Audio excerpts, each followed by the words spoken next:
आज एक तो इस चीज को देख लें कि भाई देखिए वैकेंसी जरूर थोड़ी थोड़ी होती हैं, लेकिन फॉर्म की संख्या काफी बड़ी होती है। जैसे 2020 में ये वैकेंसी आई, लगातार आती है, हर साल वैकेंसी आती है। 2020 में जब ये वैकेंसी आई तो 45,34,000 फॉर्म थे, और 2021 में जब ये वैकेंसी आई, अप्रोक्स तो गलत लिखा है, एग्जैक्ट संख्या ही मैं आपको दे रहा हूं।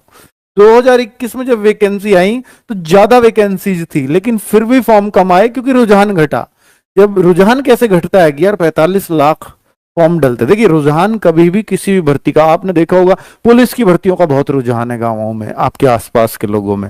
उसका कारण है क्योंकि वहां ज्यादा वैकेंसीज होती हैं और आसपास से, आपके आसपास से कोई ना कोई जरूर लगता है, और जब कोई आपके आसपास से लगता है तो रुझान उस भर्ती का बनता है। तो लगा 12,523 वैकेंसी, तो यूट्यूबर ने भी शोर मचाया 12,000 वैकेंसी इस बार। तो फिर बच्चों ने फिर से देखा 10वीं पास, भाई 54 लाख फॉर्म आ गए। ठीक है, फिर पिछली बार तो देखो कितना डिमोटिवेट हुए हैं बच्चे, मात्र 1558 वैकेंसी, इसमें ही हवलदार, इसी में एमटीएस, क्या नहाए क्या खाए क्या धोए, इस तरह की वैकेंसी निकली। 26 लाख फॉर्म आए, आधे से भी कम घट गए एकदम फॉर्म।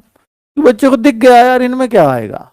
ठीक है, अब 2024 आई है, इसमें पिछली बार अगर मैं एक बार को छोड़ दूं इस वाली को, तो सबसे ज्यादा अच्छे फॉर्म है ये, और ऐसी भी अच्छी वैकेंसी है अब तक की। और ऐसा भी हो सकता है कि अभी आगे बढ़े, जैसे जीडी की भी बढ़ी है, और ये बढ़ती घटती, घटने का तो चांस नहीं रहता, बढ़ ही सकती है आगे, है ना। ये मैंने UR, EWS, OBC, SC, ST, ये वो कट ऑफ लगाई है, ये स्टेट वाइज है, हालांकि किस स्टेट की इतने पे गई, जिसको ये स्टेट मिला तो वो इतने पे मिला था, वो अलग अलग दिए, बहुत बड़ी कट ऑफ हो जाती जो मैं नहीं समझा पाता सारी बातों को। अब मैंने ये समझा दिया कि सबसे कम कट ऑफ गई थी तेलंगाना कर्नाटका। अब आप कहो सर मेरे को तेलंगाना सबसे ऊपर भरना चाहिए, नहीं, आप उसी क्रम में भरो जो आपको सबसे अच्छा जो लगता है। आपके ज्यादा अच्छे मार्क्स आए आपको ऊपर की चॉइस मिलेंगी, आपके कम आए तो आपको ये तो मिल ही जाएगा। 1,500 वैकेंसीज में भी कट ऑफ क्या गई है, तो आप देखो, ऐसा तो है नहीं कि आसमान छू गई, 140 ही चली गई, तो 125 थी तो 132 चली गई। हवलदार, सर हवलदार भी उतनी चली गई है, तो मात्र 360 वैकेंसीज पे। हो सकता है पेपर टफ रहा हो, तो सबसे ज्यादा अंतर होता है पेपर का, कि एग्जाम कैसा आया, टफ है आसान है। तो इससे बहुत ज्यादा देखने से कोई फायदा नहीं है। पेपर के हिसाब से भाई देखो, आप अपना एक टारगेट सेट करके जाते हो कि मुझे तो 130 से कम करना ही नहीं है, पेपर ऐसा आया कि आपको 120 करना भी भारी हो गया। अब आप ये सोच जाते हो करते टाइम, पता लग जाता है कि यार 120 से ऊपर मैं नहीं जा पाऊंगा। ये अप्रोच कभी ना रखें, क्योंकि पेपर किस तरह का आया, कैसा आएगा, ये कोई नहीं जानता। आपको बस उस टाइम पे एक ही अप्रोच रखनी है कि मैं जो आया हूं अपना बेस्ट दे करके जाऊंगा आज, चाहे जितना भी मुझसे होगा। मैं ऐसा कोई क्वेश्चन नहीं छोड़ूंगा जो मुझसे आ रहा हो और मैं उसको गलत करके जाऊं। अगर ऐसा हो गया तो आपका सिर्फ नुकसान होगा।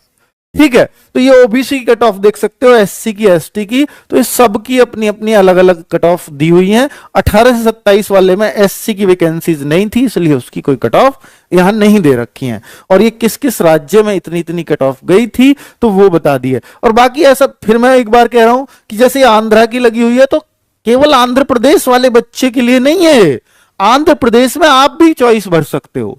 अगर आपने चॉइस भरी होगी तो आपको भी ये मिली होगी, मतलब उन बच्चों को। ठीक है, इसलिए सबसे लोएस्ट कट ऑफ मैंने यहां लिखी है, बाकी और जो अदर स्टेट्स थे उन सब की इनसे हाई ही कट ऑफ है। सबसे लोएस्ट यानी जिस पे नौकरी मिल गई थी, सबसे लोएस्ट नंबर क्या था, वो ये था। ठीक है।